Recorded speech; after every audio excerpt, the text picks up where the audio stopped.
맥주절은 그런 맥락에서 보면 그 복을 베푸신 분은 하나님이시고 그 복을 받는 자가 이스라엘 사람들이기 때문에 이스라엘 사람들을 보고 하나님께 나와서 이렇게 하여 예물을 드리라고 강조하시게 된 것입니다.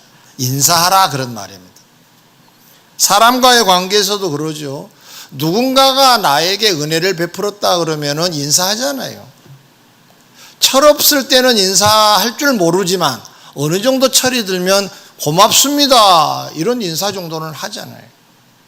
이게 이제 기본이라는 얘기죠. 기본. 하나님의 백성들은 베푸신 하나님의 은혜에 기본적으로 감사할 수 있어야 된다는 거죠. 아멘.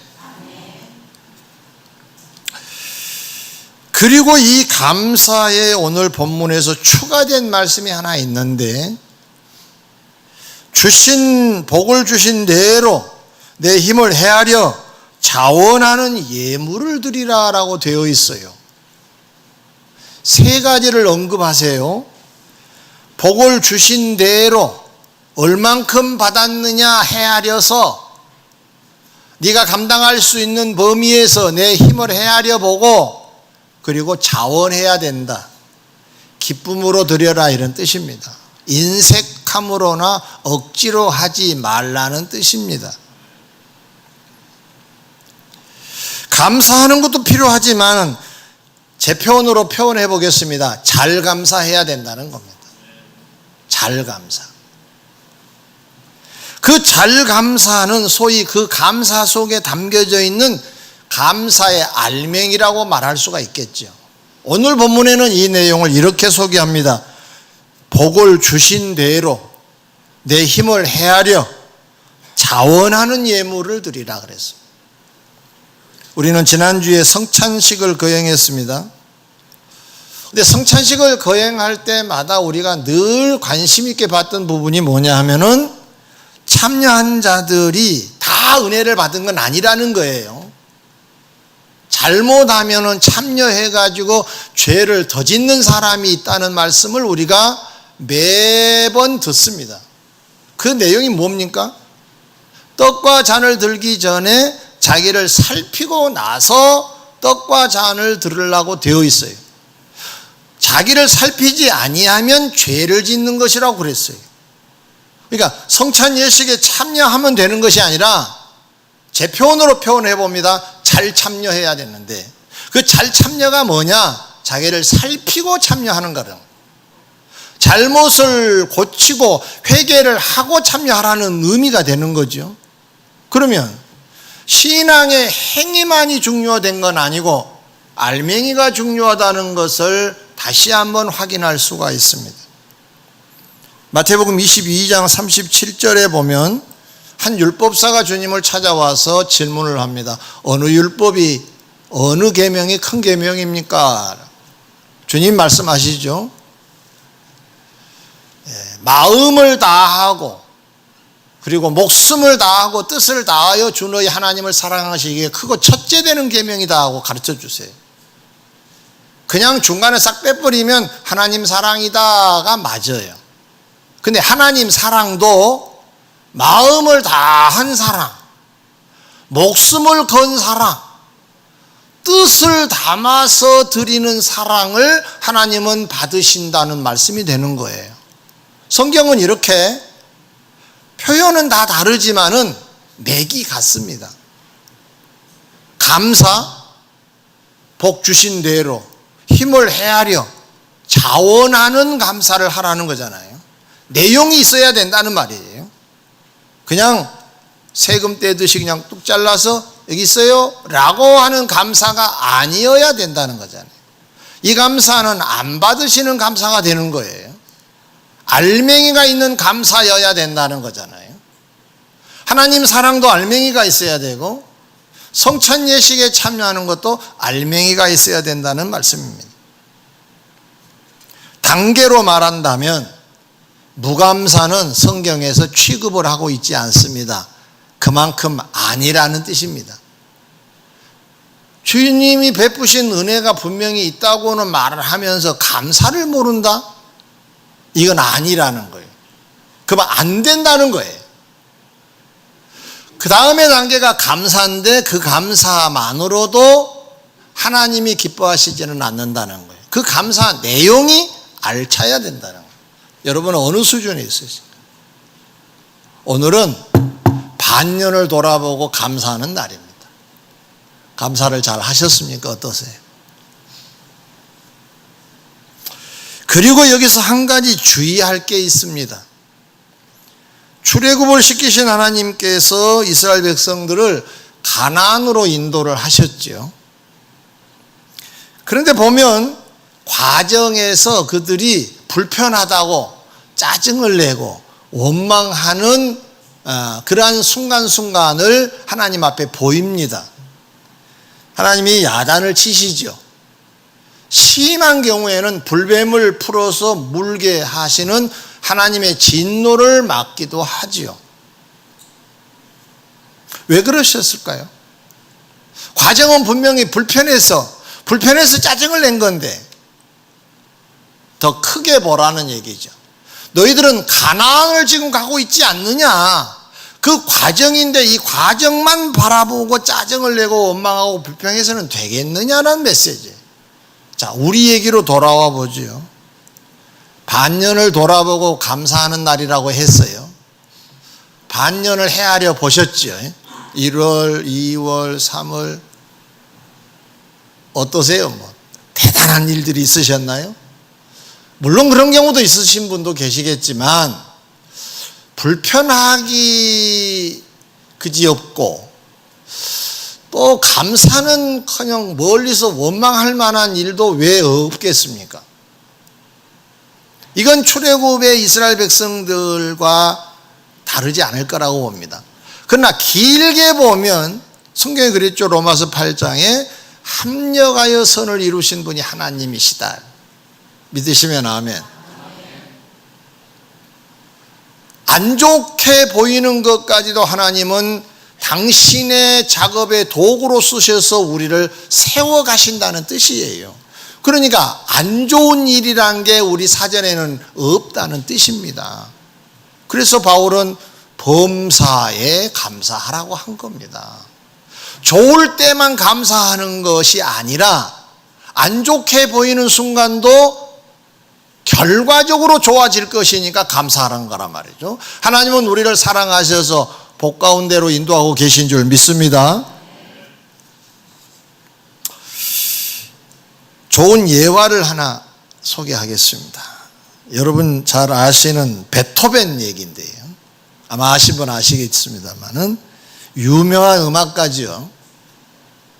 근데 어느 날 베토벤이 젊었을 때 연애를 했는데 사랑하는 연인이 그냥 떠나가 버리고 말았어요. 사랑하는 사람이 떠나가면 얼마나 슬프겠습니까? 절망스럽기도 하겠지요. 세상 다 끝난 것처럼 느껴지기도 하겠죠. 그런데다가 난청까지 왔다는 거예요. 사랑하는 사람이 떠나는 것도 슬퍼 죽겠는데 잘 안 들려. 그러니 절망 가운데 살 수밖에 없었어요. 그렇게 시름시름 보내고 있는데 어떤 분의 안내로 가까운 수도원을 한번 찾아가 보라고. 요즘 우리식으로 말하면 기도원 같은 곳이겠죠. 거기 가면 유명한 수도사가 한 분 계시는데, 성직자가 한 분 계시는데 그분과 상담을 하면 도움이 될 거라고 찾아갔어요. 찾아갔는데 그분이 사정 얘기를 쭉 듣고 향기 나는 박스 안에 뭔가를 넣어놓고 손을 넣어서 집어내라는 거예요. 손을 넣어보니까 구슬들이 있는 거예요. 구슬. 그 중에 하나만 끄집어내세요. 끄집어냈어요. 보니까 검정 구슬이에요. 이리 주세요. 놓고. 다시 한번 손을 넣어서 한번 또 골라보세요. 이렇게 아무리 해도 다음에 또 검정 구슬이에요. 수도자가 이런 얘기를 해줍니다. 이 안에는 10개의 구슬이 있습니다.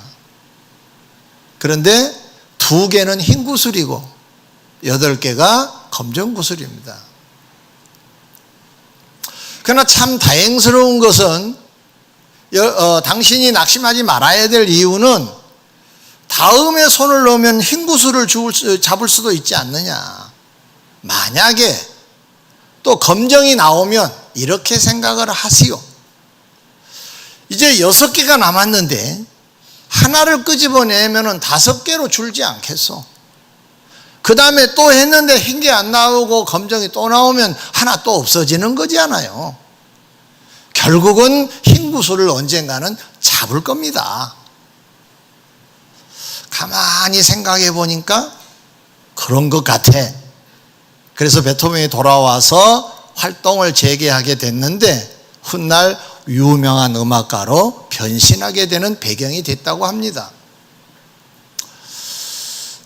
우리는 좀 다릅니다만은 하나님이 우리를 사랑하셔서 우리를 인도하시기를 시작하셨어요.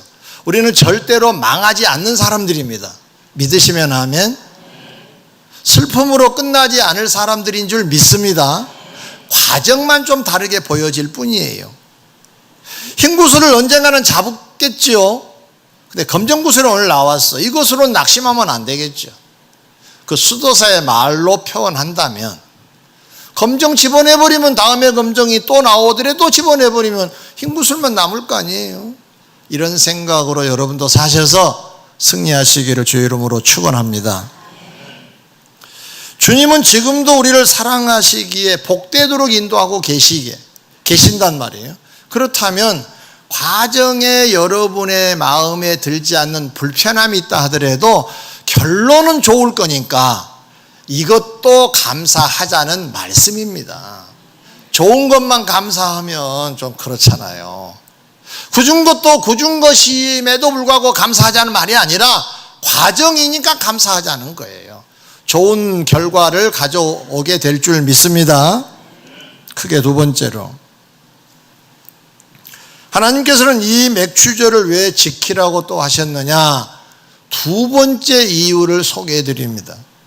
신명기 16장 12절에 너는 애굽에서 종되었던 것을 기억하고 이 규례를 지켜 행할지니라고 하세요. 애굽에서 종되었던 것을 기억하고 이 규례를 지켜 행하라? 지금 맥추절 절기에 대한 말씀을 하고 계시다가 갑작스럽게 그들의 과거 출애굽의 역사를 회상시키면서 절기를 지키라고 하신 거예요. 이 절기는 출애굽을 기억하는 절기가 아니에요. 맥추절을 지키라고 하는 것인데 이것도 기억하라는 거예요. 결국은 이런 말씀이 되겠죠. 지금 범농작물을 수확하여 드리는 이 감사도 해야 되겠지만 이참에 하나님이 알려주신 것이 뭐냐? 이것만 감사하는 것 아니다. 과거에 너희들은 애굽에서 종이 되었지 않느냐? 그런데 지금은 자유인이 되었지 않느냐?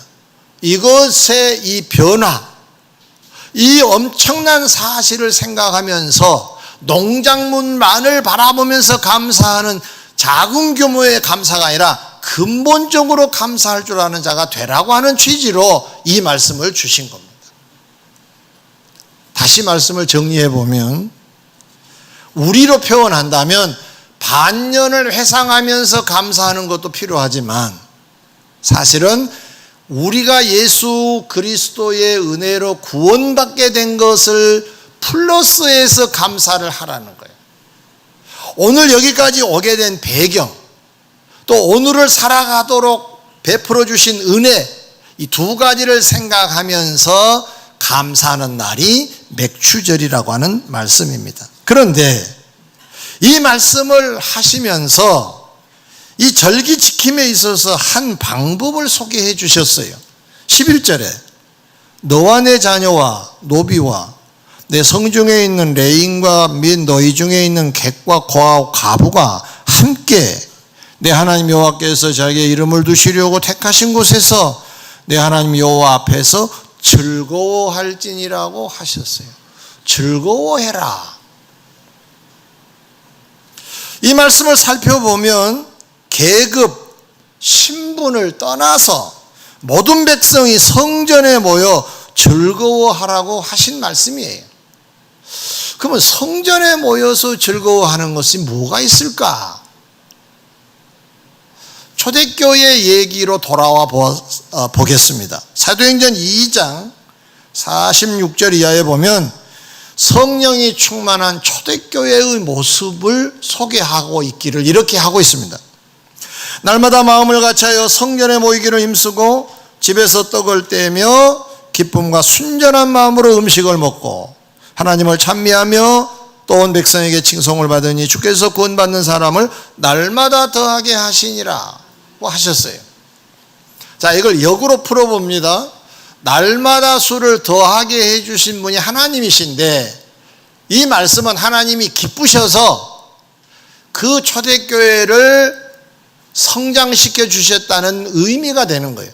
하나님이 기쁘시니까 복 주셨다는 말씀이 되는데 그러면 언제 하나님이 기쁘셨느냐? 이 부분입니다. 요약하면 두 가지. 하나는 그들은 모이면 먹고 교제하는 것이 있었습니다. 물론 기도하고 말씀 듣는 것도 있었지만은 모이면 떡을 떼고 그렇게 순전한 마음으로 함께 즐거워하는 그런 시간들이 있었어요. 성도의 교제를 말합니다. 오늘 우리도 예배를 마치면 2층에 올라가셔서 성도의 교제 시간을 갖게 되지요. 그게 빠지지 않는 게 음식입니다. 맥주절도 마찬가지입니다. 이들은 풍성한 수확을 가지고 음식을 만들어서 나눠 먹는 겁니다. 어려운 사람, 나그네, 노비 이런 사람들 다 동원해서 그리고 가족, 자녀들도 본인도 참석을 해서 함께 어울려서 떡을 떼는 거예요. 여러분, 이 부분을 여러분 주목하셔야 됩니다. 우리가 점심을 먹으면서 교제하고 수다 떨고 웃고 보내는 이 모습을 하나님은 보시고 기뻐하신다는 말씀인 줄 믿습니다. 오늘은 다른 날보다 수다를 좀 더 떨어보세요. 많이 웃으시고 잘 잡수시고. 어제 아멘을 안 하신가요? 점심을 안 드실 사람들처럼 그렇게 잘 잡수시기를 권면합니다. 행복해하는 시간을 가지세요. 그리고 찬미하는 것이 초대교회의 모습입니다. 결국 본문에서 즐거워할진이라고 하는 이 말씀은 두 가지로 해석합니다. 하나는 성도의 교제요, 하나는 하나님을 찬송하는 것을 말합니다. 우리는 모이면 하나님을 찬양하지요. 찬양합니다. 그리고 모이면 교제하지요. 사랑의 교제를 합니다. 이 시간이 행복한 시간인데 즐거워하라고 그러잖아요. 이 시간을 하나님은 기뻐하시겠다는 겁니다. 이렇게 지키는 것이 맥주절 절기라는 거예요. 하나님께 예물도 드려야 되지만 성도의 아름다운 교제, 서로 챙겨주고 나누어주고 어려운 사람 또 도와주고 그리고 하나님 앞에 모여서 찬미하는 이 모습이야말로 맥주절을 잘 지키는 것이 되는 것이고 이 모습은 하나님께 영광이 된다는 겁니다. 이렇게 말씀을 정리할 수가 있겠지요. 어떤 대단한 업적을 남겨야 하나님이 영광을 받으신다 이렇게 생각하시면 안 됩니다. 물론 그도 맞습니다. 대단한 업적으로 하나님께 영광을 돌리는 거 필요합니다. 그러나 우리의 교제로 우리의 찬양으로 하나님께 영광을 돌린다는 것도 놓치면 안 됩니다. 이건 소홀히 하고 내가 한 건을 해야지 그렇게만 살면 안 된다 그 말이죠. 어떤 사람들은 또 그런 감사는 모르고 교제만 하는 사람이 있어요. 교제만. 이건 조금 부분적으로 좀 약한 부분 아닌가 이렇게 우리가 정리를 해볼 수가 있겠지요. 본문에는 분명히 이런 내용 저런 내용으로 담아서 지키라고 하신 것이니까 하나님 앞에 감사도 하시고 성도의 아름다운 교제도 나누시고 하나님을 찬미하는 여러분 되셔서 이 맥주절뿐만 아니라 이 정신으로 하나님이 우리에게 바라신 그 마음을 헤아리면서 사는 승리자가 되시기를 주의 이름으로 축원합니다. 기도하겠습니다.